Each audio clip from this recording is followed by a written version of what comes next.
এর আগে একটি ভিডিওতে গল্প শুনিয়েছিলাম রাধাকৃষ্ণের। যে রাধাকৃষ্ণের গল্প শুধু আমরা শুনেছি কিন্তু বাস্তবে দেখিনি, কিন্তু সেই রাধারই আপনাদের সাথে পরিচয় করে দিয়েছিলাম। আজ সেই রাধা কাকার সাথেই আবার দেখা। তো আমরা এখন কথা বলবো কাকার সাথে। কাকা মাঠে ছাগল চড়াচ্ছে।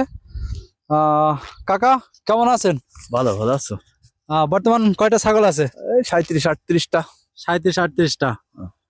আমরা অনেক দূর থেকে আপনার ফলো করছিলাম আচ্ছা। যে কাকার সাথে একটু কথা বলবো।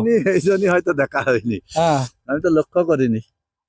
তো এই যে ছাগল চড়াচ্ছেন, আসলে কাকা ছাগল কি এইভাবে ফাঁকা মাঠে আবদ্ধ অবস্থায় পুষলে ভালো হয় নাকি বদ্ধ অবস্থায়? এখন বদ্ধ অবস্থায় পুষলে খরচ বেশি হয়, আর এরম ফাঁকা মাঠে চড়ালে তো খরচ নাই। এর তো কোনো খরচই নেই। আচ্ছা, বদ্ধ অবস্থায় পুষলে কেমন খরচ হয়? যেমন হচ্ছে ভুসি কিনতে হয়, বিচেলি কিনতে হয়, ওদের খাতি দিতে হয়, কাঁচা ঘাস লাগাতে হয়, বিভিন্ন সমস্যা আছে এইগুলো। যেমন এই আর এরা তো মাঠে চড়ে খেয়ে চলে যাচ্ছে, এদের তো আর কোনো খাওয়া লাগে না, অল্প কিছু দানা খাদ্য দিলেই হয়ে যায়। মাঠে চড়াইলে ওইভাবে আর বিশালি ভুসি ইত্যাদি ওই খরচটা আর লাগে না। মাঠে খাওয়াইলে এই খরচ থেকে রক্ষা পাওয়া যায়। আর সচরাচর যে দানাদার খাবারটুক দেওয়া হয়, যে যে আছে গম দেওয়া হয়, খুদ দেওয়া হয়, ভুট্টা দেওয়া হয়, ছোলা, এইগুলো দেওয়া হয়।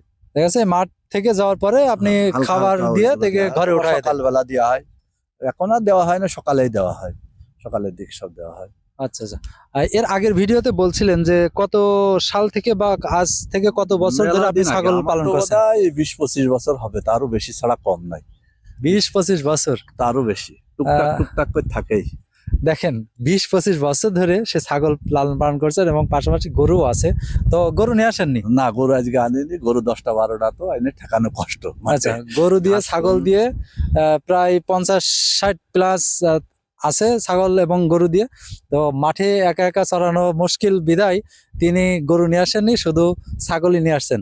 তো আমরা একটু শুনবো যে কাকা, এই যে ঠান্ডার মধ্যে ছাগল খাওয়াচ্ছেন, এতে কি কোনো সমস্যা হচ্ছে না? সমস্যা একটু হয়, ঠান্ডা লাগার একটু ভয় থাকে, এই জন্যই তাড়াতাড়ি বাড়ি ছেড়ে যাচ্ছিলাম। এখন এই তুমি সামনে বেঁধে গেল, তাই নাই এত বেলা হয়তো বাড়ি চলে যেতাম, আকাশে কুয়াশা হয়ে রয়েছে, তাই চলে যেতাম হয়তো নিয়ে। আচ্ছা আচ্ছা। কাকা, এখন ছাগল যে বাজার, এই বাজারটা কেমন যাচ্ছে? এখন ভালো, মোটামুটি বাজার। মোটামুটি ভালো না? এখন বাজার ভালো। এই টাইমটাই এমনি ছাগলের বাজার ভালো হয়। আচ্ছা, ছাগল কি এই মুহূর্তে বিক্রি করার মতো আছে? ছাগল আমি তো আর বছর এই অসুখ হওয়ার পরে ছাগল বিক্রি করে দিলাম, কিছু বিক্রি করার মতো নেই। তবু যে কয়টা আছে হয়তো 10-15টা বেচতে হবে আমার। বেচে একটু কম করে ফেলাতে হবে। সামনে এই যে বড় ধান টান আসছে, আবার কিছু ধাড়ির বাচ্চা টাচ্চা হবে, কিছু কম করে দেবো বিক্রি করে। আচ্ছা, এই যে বড় ছাগল দেখছি যেগুলো বেচার উপযুক্ত, এগুলো কেমন আশা করা যায়? কোনোটা 20,000, কোনোটা 21,000, কোনোটা 15-16 এরকম বেচা কিনা হবে। আচ্ছা, সবগুলো তো একদম হবে না, ছোট বড় মিলিয়ে। এই যে বললেন যে গত বছর অসুস্থ হয়েছিল, আসলে কি অসুস্থ হয়েছিল ছাগল? গত বছর ওই যে আপনার হচ্ছে টুটি ফুলা, ওই জ্বর হইলো, জ্বর হওয়াতে বেশ কিছু ছাগল মারাও গেল, আর কিছু ছাগল বিক্রি করে দিলাম ওই সময়। আর আমি তো ছাগল প্রতি বছরই ওই চৈত-বৈশাখ মাসে একবার করে বিক্রি করে দিই। আচ্ছা আচ্ছা। তো যে সমস্যার সম্মুখীন হয়েছিলেন, এই সমস্যার সম্মুখীন থেকে আপনি রক্ষা পেলেন কিভাবে? কিভাবে ট্রিটমেন্ট দিলেন? ট্রিটমেন্ট করলাম না, নিজে যেসব ওই কৃমির ওষুধ টষুধ খাওয়াই, লেবার টনিক, তারপরে বিভিন্ন ভিটামিন টিন খাওয়াই, সেইগুলো কেটে গেল অনেকটা। আর এটা কি নিজে নিজেই করেন নাকি কোনো ডাক্তারের পরামর্শ নেন? ডাক্তারের পরামর্শ আগে নিতাম, এখন নিতে হয় না, মেলা অভিজ্ঞতা হয়ে গিয়েছে, এখন নিজেই সবকিছু।